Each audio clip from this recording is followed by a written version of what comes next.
Know that these pictures exist. Two of them with topless girls of an uncertain age sitting on Trump's lap. I remember Steve Bannon said to me, if there were ever photographs, and this was specifically related to the Russian investigation, Trump would merely say, "That's not me.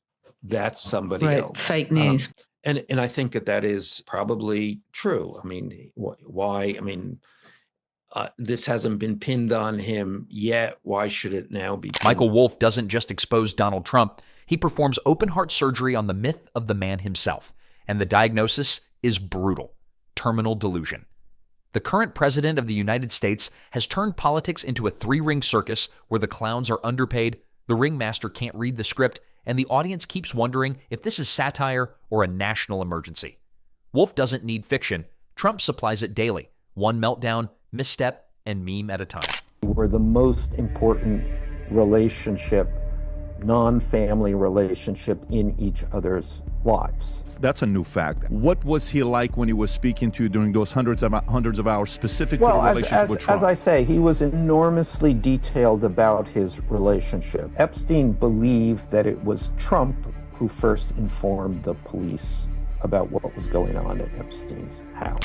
Michael Wolff's takedown of Trump feels less like journalism and more like an autopsy on a presidency that refuses to admit it's over. The pages of his reporting read like a behind-the-scenes script from a reality show where chaos is king, loyalty is currency, and common sense has filed for political asylum. Trump's White House isn't an administration, it's a reality TV reboot with worse lighting, louder shouting, and an ever-expanding cast of characters who seem allergic to competence. He knows he has a problem here. He can't end the war in Ukraine. This is a big issue with him. And if he can't end that war as he promised, then his alternative is that issue has to go away. I don't want to hear about it. I don't want to talk about it. Did anyone think the king was talking down to the president tonight? That was not the impression I got. The king is incredibly skilled at having these conversations, and he will know what is going to happen tomorrow. It was a very pointed rebuke. It was. Wolff's sharp wit slices through the chaos, revealing a leader who confuses attention for approval and scandals for strategy. Trump's decision-making resembles a late-night game show where the prize is confusion and the host keeps changing the rules mid-broadcast. Every policy feels improvised, every promise like a deleted scene from an infomercial. The president treats the Constitution like a menu. Pick what sounds good, ignore what's inconvenient, and pretend dessert is a law. He really deserves all the credit for this because correcting Donald Trump is not something that anyone does. I don't think that the king meant it in that way, and he will have. What do you mean he didn't mean it in that way? It is. Let Penny Mordaunt finish. But understand this. It is. I mean, Michael, there's the one Ukraine. person on this sofa who knows King Charles's mind, and that's Penny Mordaunt. There's one person who knows Donald Trump's mind on this sofa. What Wolff uncovers is not a commander-in-chief, but a performer in crisis, a man whose obsession with image has devoured substance. Trump runs the government like he runs his brand, with more adjectives than actual results. His leadership style is pure improv comedy. No script, no filter, and no exit strategy. It's as if the country's future depends on the mood of his social media feed. And while advisors scramble to manage the fallout, Wolff captures every chaotic moment like a documentarian watching a train crash in slow motion. Nobody likes him. Nobody likes him. The kids don't like him. The wife doesn't like him. Staff doesn't like him. I think only you and I get this. Am I wrong in saying that, sir? I mean, other than the people who don't know him out in the great land who vote for him, to know him is to really, really not like him, to dislike him actually. Trump's presidency thrives on drama because peace bores him. He doesn't solve problems, he narrates them louder. Michael Wolff paints a picture of a man allergic to quiet, addicted to conflict, and terrified of being ignored. Every crisis is self-made, every feud self-fueled. He picks fights the way toddlers pick favorite toys, loudly and without reason. The Oval Office has become the world's most chaotic stage, where the spotlight never turns off and the performer never remembers his lines. Everything was amusing to Epstein. And so once we were there at his dining room table, and he brought out these snapshots, maybe a dozen of them, and they were of Donald Trump, and Donald Trump with a variety of the girls who frequented Epstein's house in Palm Beach. Wolff doesn't just expose the disarray, he decodes it. Trump's political philosophy, if it can be called that, revolves around the gospel of self. There's no ideology, no consistency, only survival through spectacle. Every meeting, every speech, every decision feels designed to maintain the illusion of control while chaos does the heavy lifting. His staff doesn't strategize, they interpret. The president doesn't plan, he reacts. It's not governance. It's improv theater with nuclear codes. He's less a statesman and more a full-time influencer trapped in a president's chair, trading substance for spectacle and governance for gossip. The White House under Trump, according to Wolff, operates like a dysfunctional sitcom. Every episode begins with a new crisis and ends with everyone pretending it's fine. Staffers become survivors, spinning chaos into coherence while Trump rewrites reality with every outburst. What's in the tapes? Everything is in the tapes. I mean, these are about 100 hours of conversations with Jeffrey Epstein. So it's a kind of a life in the tapes. I mean, he talks about he talks about a full range of his interests, of the details of the people who are around him, of his point of view. This is a wide open window into who this man was. And he talks about President Trump? He does, at great length. At great length? At great length. The man governs through instinct, not intellect. His gut feelings replacing evidence, his grudges replacing policy. Wolff's analysis reads like an anatomy of dysfunction, so surreal it borders on performance art. In Wolff's telling, Trump's inner circle functions like a fan club with clearance badges. No one advises him, they orbit him, terrified of the fallout if they dare tell the truth.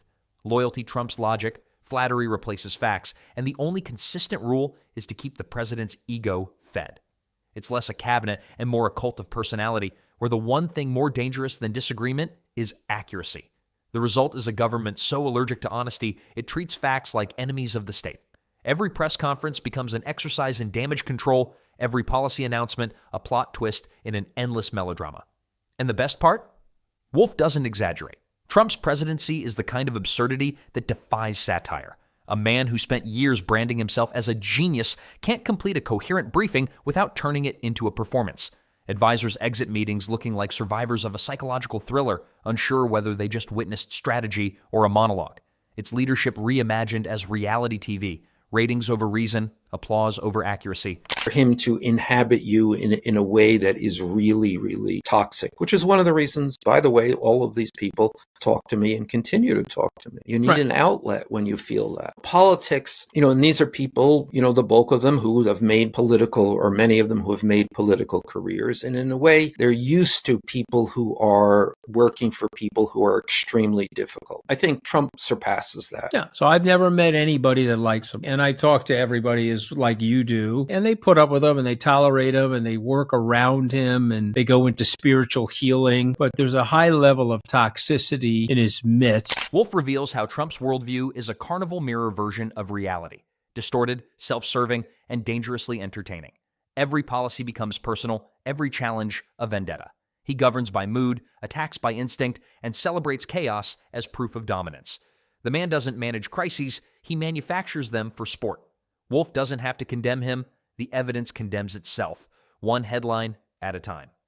Trump's understanding of power is straight from the entertainment industry. In his world, controversy equals relevance, and silence equals death. The tragedy is that he's running a nation, not a PR campaign. Wolff captures this contradiction perfectly. A man desperate to control the narrative, but incapable of crafting one that doesn't collapse under its own absurdity. Every success story becomes a scandal waiting to happen because the protagonist refuses to stop talking. Behind the bluster, Wolff finds something darker: insecurity masquerading as dominance. Trump's confidence is theater, grand, loud, and hollow. He constructs enemies to validate himself, then complains when the backlash arrives. The man can't tell the difference between being feared and being respected, between leadership and noise. His ego is both his compass and his curse, leading him in circles while he declares victory in every direction. As soon as the White House started to attack me, all of my appearances were canceled. So the executives who we confronted on this were pretty straightforward, saying, we're in a new climate. And then they would blame the higher ups, the corporate overlords and superstructure who had weighed in on this. And so I have not done any television for this book. Now, I mean, the book is fine and, it's on the Times bestseller list, but nevertheless. Wolff's portrayal turns Trump's myth of genius into a punchline. The self-proclaimed dealmaker turns out to be a master of confusion, treating negotiations like reality TV episodes with no scripts and no outcomes. Foreign policy becomes improv diplomacy. Domestic policy becomes reactive theater. Trump's administration doesn't communicate. It competes for attention. Every advisor leaks, every meeting becomes gossip, and the truth gets buried under headlines and hashtags. Trump's leadership style is so chaotic that stability itself feels suspicious. Wolff captures this perfectly. In Trump's orbit, calm means someone's plotting. The man feeds on crisis like it's caffeine. He doesn't rest until everyone else is exhausted. His brand of leadership is perpetual motion, fueled by grievance and sustained by adrenaline. The nation becomes an audience trapped in a never-ending rerun of outrage, disbelief, and unintended comedy. Wolff also exposes the absurdity of Trump's winner narrative. For all his claims of success, his trail is littered with bankruptcies, broken deals, and burned bridges. He markets failure as victory, confusion as strategy, and delusion as destiny. It's a masterclass in branding. If you ignore the results, Wolff doesn't need to insult Trump. He just holds up a mirror, and the reflection does all the work. Trump's presidency has the pacing of a soap opera and the depth of a tweet.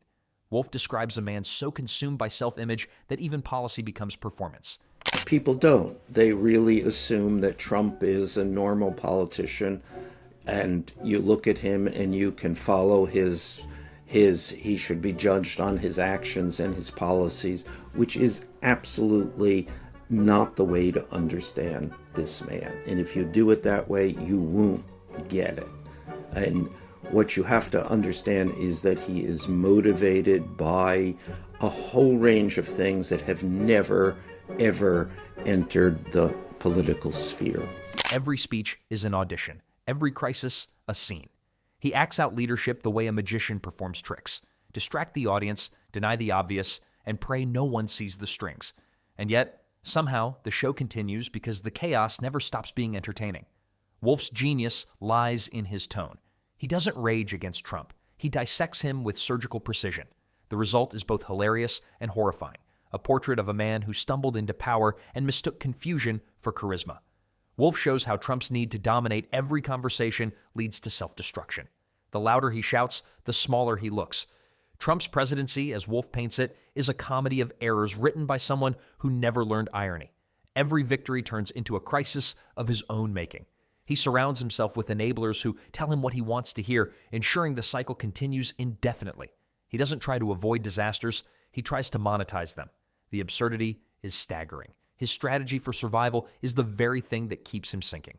Wolff compares his leadership to juggling fire while insisting the flames are fake news.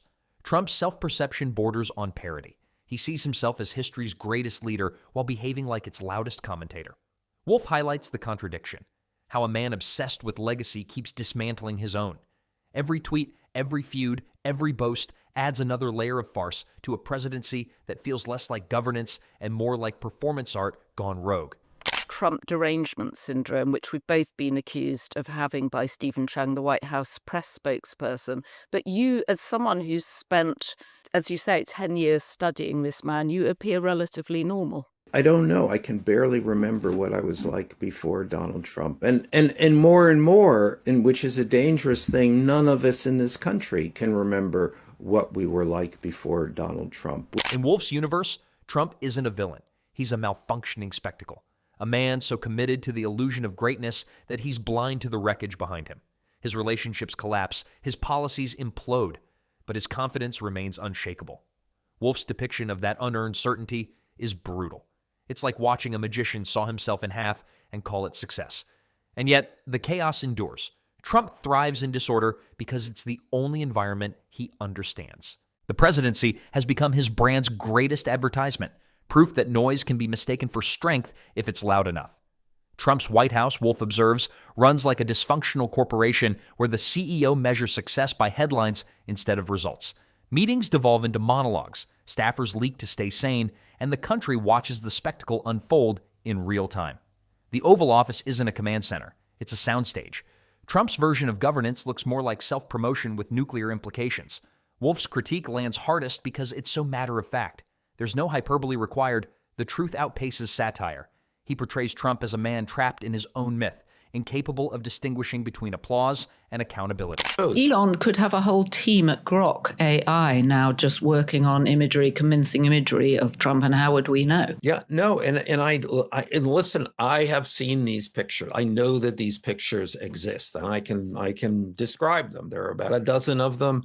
The ones I specifically remember is two of them with topless girls of an uncertain age sitting on Trump's lap, and then Trump standing there with a stain on the front of his pants, and 3 or 4 girls kind of bent over in laughter. They're topless too, pointing at Trump's pants. Every failure becomes someone else's fault. Every criticism, proof of conspiracy. The result is a leader who rules by grievance and survives by chaos. Trump's presidency, in Wolff's telling, is less about ideology and more about theater. The performance never stops. The costume changes, the sets rotate, but the story stays the same. A man playing himself, insisting the world is his audience. Wolff turns that delusion into comedy gold. He doesn't mock Trump because it's easy. He mocks him because it's necessary. The brilliance of Wolff's destruction lies in its restraint. He doesn't scream. He observes, and what he sees is a presidency powered by insecurity, defended by denial, and defined by contradiction. Trump's version of leadership is like shouting directions while lost in his own building. The performance is still going, but the illusion is fading. The world's finally realizing that the show isn't brilliance. It's burnout dressed as confidence. Trump's legacy, as Wolff makes clear, won't be policy or progress. It'll be noise. A presidency remembered for its volume, not its vision. The man who mistook headlines for history, attention for achievement, and chaos for charisma. Michael Wolff didn't have to destroy him, he just had to describe him. The rest, as always, Trump handled himself.